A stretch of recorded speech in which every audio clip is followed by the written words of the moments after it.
Alright, so today we are going to be removing the old radiator on my 2006 Forester. This is not the turbo model, just the X base model.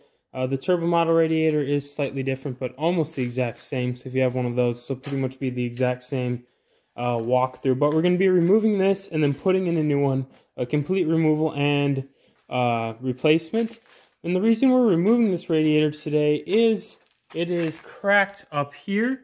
The original solution was to JB weld it. That didn't hold for very long. So we have a crack in here, and you can see it's a little wet at the bottom. It just sprays out little bits of antifreeze as you drive. So antifreeze that sprayed out from this crack.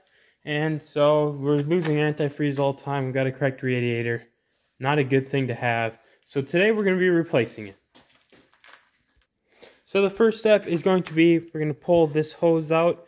And then there are two little bolts here to hold the antifreeze reservoir to the radiator, and that is going to be the first step, taking that off. Also, one of the first steps is going to be draining the radiator, and your radiator should have a drain over here on the left side looking into the hood. It is going to be that black thing down there, as we're pointing to. You're just going to be able to turn that, and then that will drain your radiator. Also, you are able to save this hose. It just sort of just pops out of everything, nothing holding it in really. And then you can keep that hose. You don't have to throw that hose away.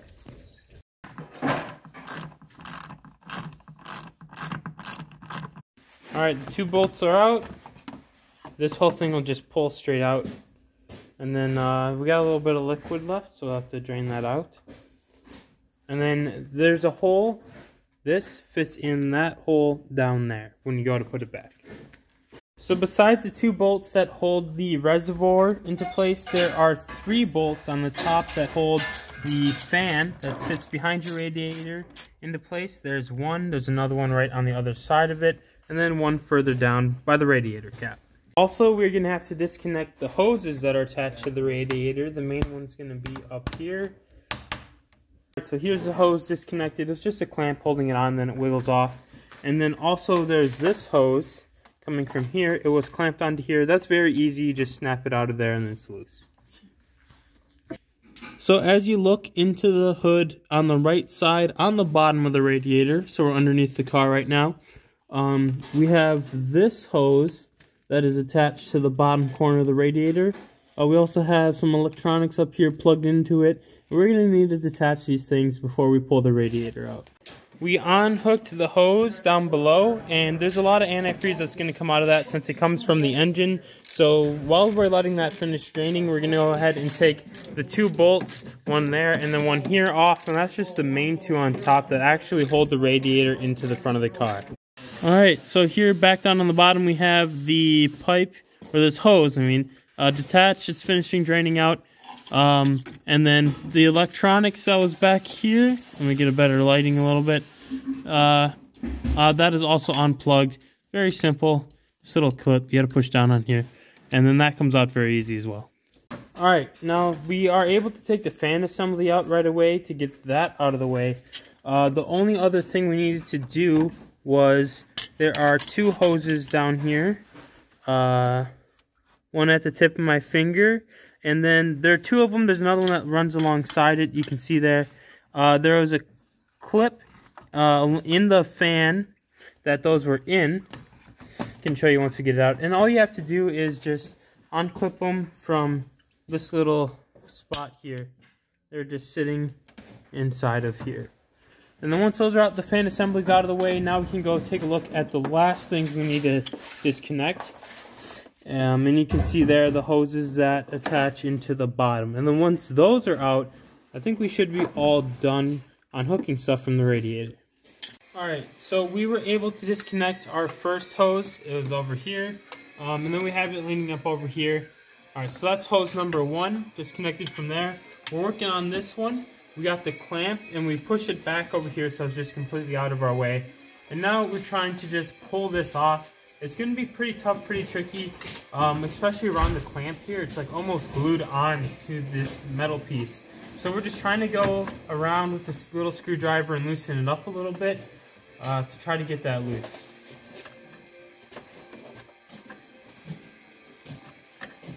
This other hose here. It's just really tough, and this bottom like pan that holds the radiators in place, it's a little bit in the way, so we're just going to go ahead and there's bolts along the end here. We're going to go ahead and just disconnect the radiator from the bottom pan. That way we can hold the radiator back up without that in the way. We can get at the hose easier.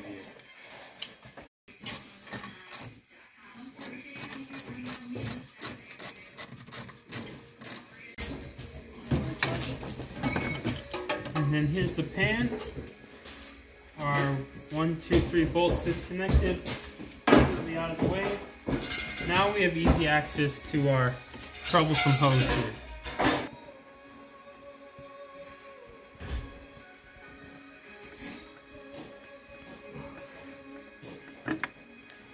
There we go. Radiator is out. Alright, so here is the old radiator out of the car.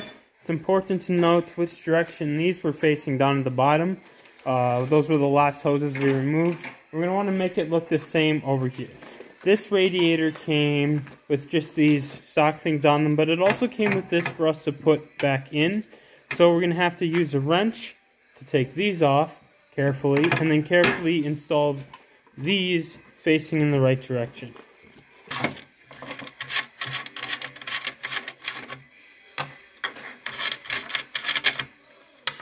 And I'm starting by hand, so make sure not to cross or anything.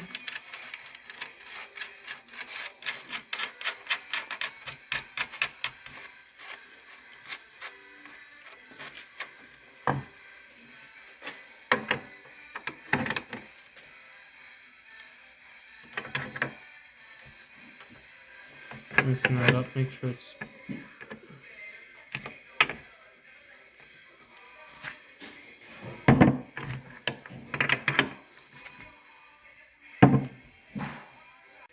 Alright, so we have our new radiator here.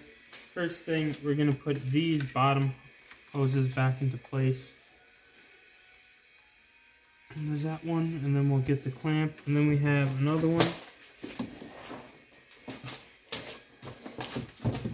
And much shorter, sitting down here.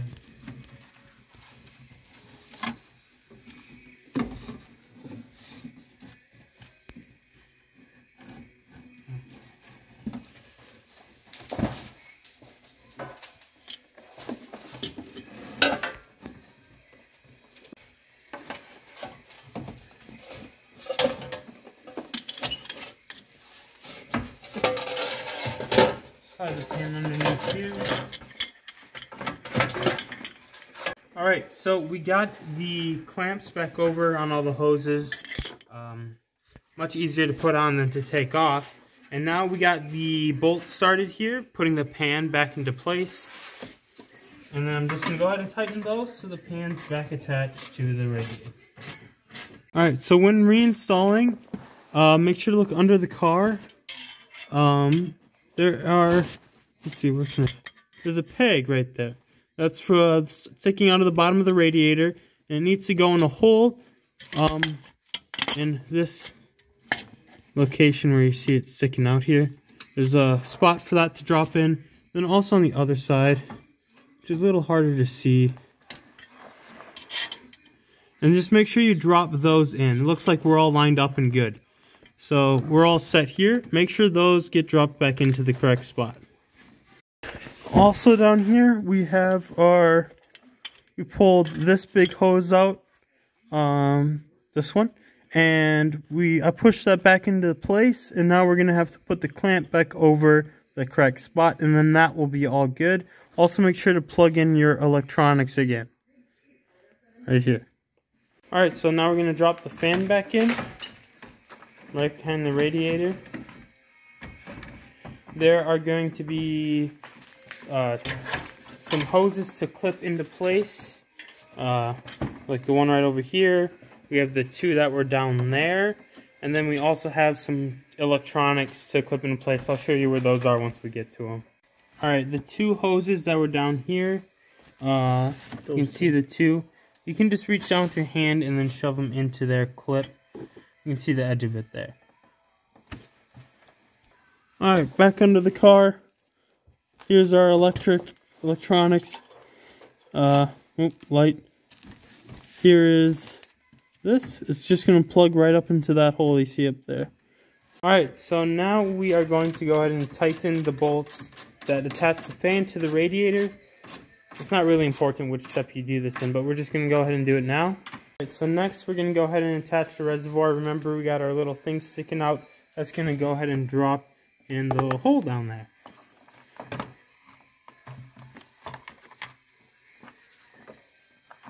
Alright, now you got your 2 bolts to screw in, and you got your hose to drop in.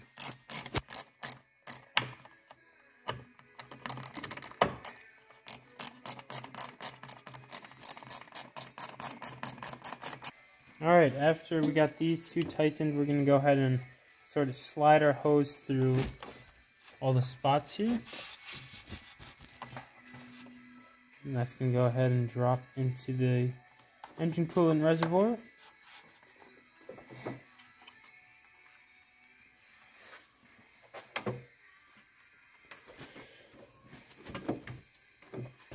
Ba-boom.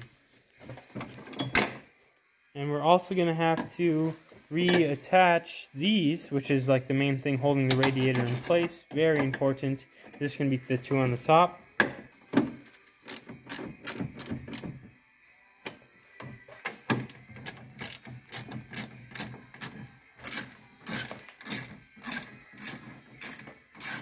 So next we're going to attach, we got this hose here, and then this one we took off just to get out of the way. But this one's going to go back onto here, and then it also clips into here.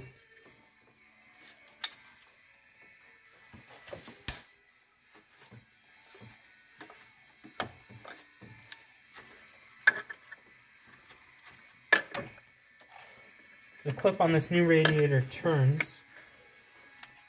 Alright, so this hose clipped in here, put back in there. This one's all good. Also, we didn't show you, but we did it. We put this electric piece back into place. It's just clipped right back into there. So we got the 2 electric things put back in. We have our 2 hoses on the other side, reservoir back in and attached. This is all taken care of. Next, we're going to go ahead and put this hose on.